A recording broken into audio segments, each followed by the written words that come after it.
So in last week's video, I said that one of my most anticipated anime for 2021 was The Promised Neverland Season 2.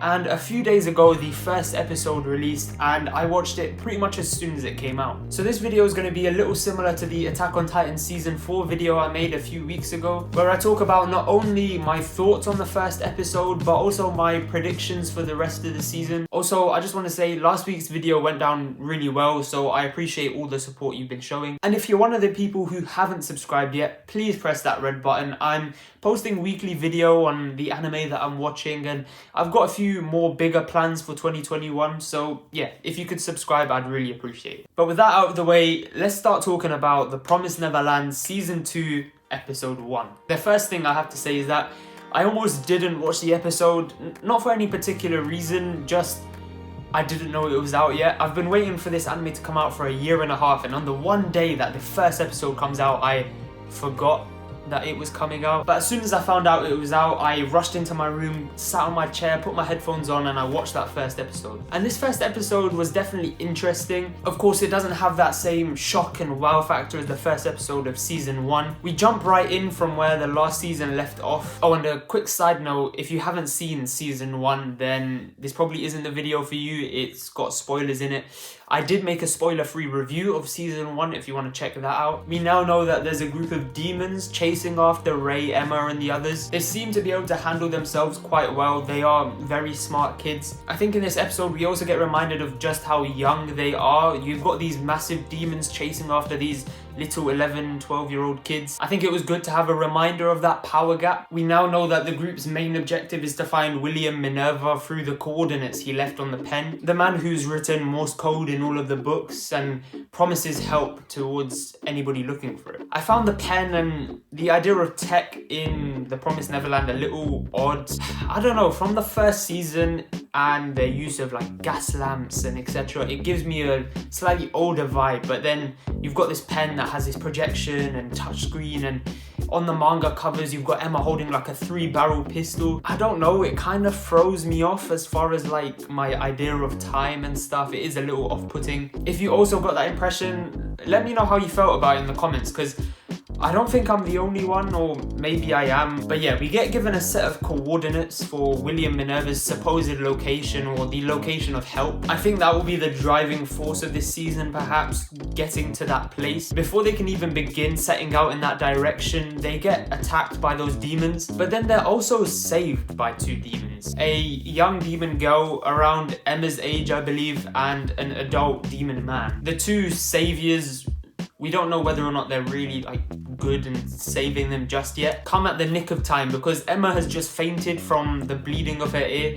and perhaps this might be a recurring thing throughout the season. I find the similarities in physicality between the demon girl and Emma quite interesting, especially considering the cover of this new season is the 2 girls sitting almost side by side. I'm guessing in this season they're going to draw parallels between their various stories and characteristics and personalities. We're not sure just yet of the intentions of these demons. I hope they're good, I guess, like sort of rogue demons. It gives hope for the future. The opening was also pretty good. I like the opening. It wasn't, I guess, as catchy and stand out as the first season. This first season's opening was pretty, and this second season has a bit more common and slightly more average opening. It might grow on me as it continues. It definitely isn't bad. As far as my predictions go, I still don't feel like Norman is dead.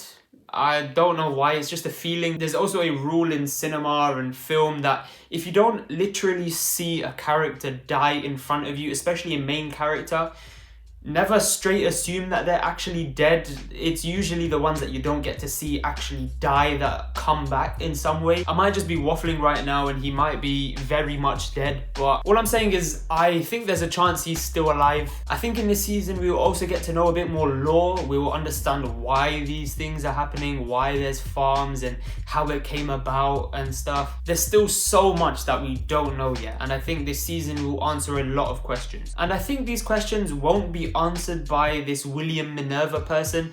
I think they'll actually be answered by those demons. If they are rogue demons, then they probably know a lot about behind the scenes and what goes on within the demon's life. So I think most of the answers will maybe come from them. To be honest, this whole William Minerva character, if he really is a character, it interests me a lot. I have a feeling William Minerva either is dead or doesn't exist. I don't know, it's just a feeling, really. I feel like they'll get to that coordinate and find nothing. Once again, this is all just thought and theory and etc. I honestly don't know, and I haven't read any spoilers, I haven't read any of the manga. I've actually actively avoided anything like that. I didn't even watch the teaser trailers for this season. These are just my thoughts. I'm going in with an open mind. I could be completely wrong, and I probably am completely wrong. Either way, I'm just really excited about this second season, and I hope it goes down as well as the first. There's potential here for the Promised Neverland to be an amazing anime. I think just going off the first season, it hasn't really taken that step up to an S-tier anime. It could end up becoming one of the best and certainly one of the most popular anime within the psychological thriller horror kind of genre. But yeah, that's only if it really delivers, and I have hope it will. As far as I know, that covers pretty much everything new. The animation has pretty much stayed the same. And I mean, don't fix what isn't broken, you know? The animation isn't bad, but it isn't exactly Sakuga, you know? And if you don't know what Sakuga is, it's pretty much excessive animation where it's just like a feast for your eyes. Demon Slayer, Violet Evergarden, Your Name, those sort of anime are like, you know, that god tier animation, that's Sakuga. It's basically when a studio just flexes all of its animation muscles. And Promised Neverland doesn't have that. I mean, for its genre, I don't think it really needs to. Either way, the animation certainly isn't bad, and this second season is looking promising. It should be a fun watch over the next few weeks alongside Attack on Titan Season 4. I can't wait to see what this show brings to the table. We've had a relatively strong start to the 2021 anime scene. As far as sequels go, not many brand new anime I've heard are really getting much hype at the moment. I just hope that there's some standout brand new anime this year. As it stands, Jujutsu Kaisen is probably the only one that comes to mind. An anime that I haven't started yet, I know, but I'll start it in the near future, I hope. But yeah, that brings me to the end of this video. If you enjoyed it, then please leave a like, and if you're new around here, consider subscribing, and I'll catch you in the next one.